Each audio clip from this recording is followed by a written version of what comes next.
You want to understand that you are biased to your perspective and you are biased to the world either subtly or overtly revolving around you. So that's number one. Another one is mind reading.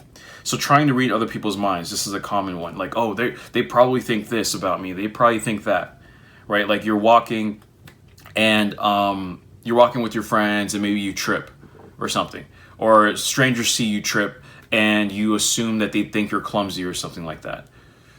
Maybe they don't. Maybe just see you trip and then they keep going. Maybe the guy's like has his headphones on. He sees you trip. He's like, oh, is he okay? And then he keeps going, right? He's like, oh, dang, I gotta get the chicken out the freezer, right? And he's like, oh, damn, I have to go work out. I don't have time. Oh, I gotta go pay this bill. Oh, and I got a dentist appointment.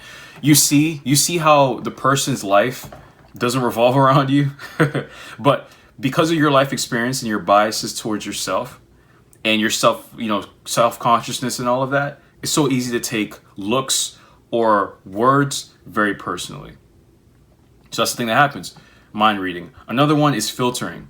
So you having a negative focus, your RAS, reticular activating system, is selectively focused on negative things that you see. This could be facial expressions and such. And because of that negative focus, you don't see the positive things. You don't see the positive interpretations people may have about you.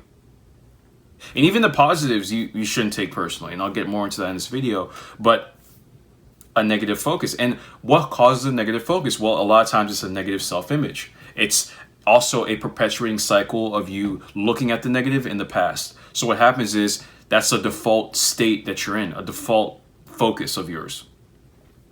Next, all or nothing thinking, meaning people either like you completely or they don't like you at all.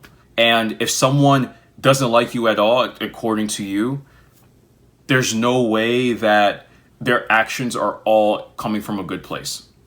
Meaning, let's say you have a coworker that you think doesn't like you at all. That means everything they do, they're doing it so they're out to get you or something like that.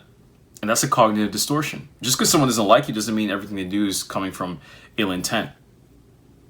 And even if it's perceived that it's coming from ill intent, it doesn't mean that someone else would act the same way in a situation, even if they don't like you. Overgeneralization.